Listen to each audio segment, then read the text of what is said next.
अथ कीलकस्तवः।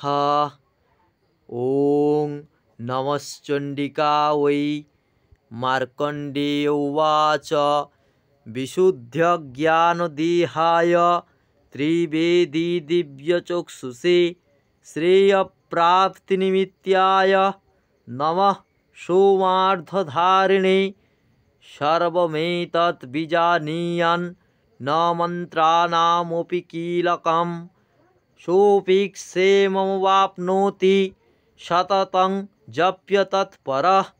सिद्ध्यन्तु चाटनादीनि कर्माणि सकलान्यपि एतेन स्तुवतां देवीं स्तोत्रवृन्देन भोक्तिता। न मन्त्रो नौषधं तस्य न किञ्चिदपि विद्यते विना जपेन सिद्धेत सर्वमुच्चाटनादिकं। समग्रानोऽपि सिद्ध्यन्ति लोके शङ्कामिमं हरः। कृत्वा निमन्त्रयामास सर्वमेव मिदं शुभं। स्तोत्रं वै चण्डिकायास्तु तच्च गुह्यं चकार सः। स प्राप्नोति सुपुण्येन तां यथा वह्निमन्त्रिणां सोऽपि क्षेममवाप्नोति सर्वमेव न संशयः। कृष्णायां वा चतुर्दश्यामष्टम्यां वा समाहितः ददाति प्रतिगृह्णाति नान्यथैषा प्रसीदति। इत्थं रूपेण कीलेन महादेवेन कीलितं जो निष्कीलां विधावैनां चण्डीं जपति नित्यशः स सिद्ध्यसगणसूथ गन्धर्वो जायते ध्रुवम्।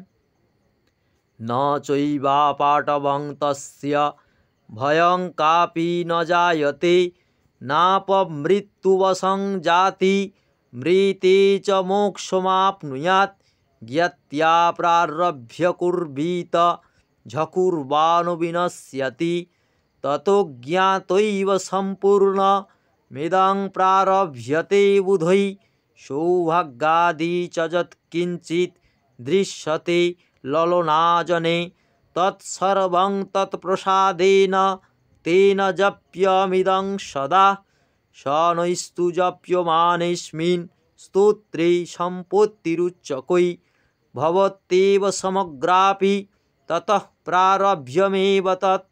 ऐश्वर्यं तत्प्रसादेन सौभाग्यारोग्यमेव च शत्रुहानिपरो मोक्षः स्तूयते सा न किञ्जनैः। चण्डिकां हृदयेनापि यस्मरेत् सततं नरः हृद्यं काममवाप्नोति हृदि देवी सदा वसेत्। अग्रतो महादेव कृतं कीलकवारणं निष्कीलं च तथा कृत्वा पठितव्यं समाहितैः। इति कीलकस्तवः समाप्त।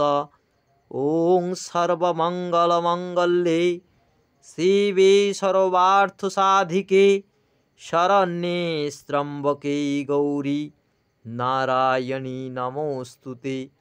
ॐ तत्सत्। ॐ तत्सत्। ॐ तत्सत्।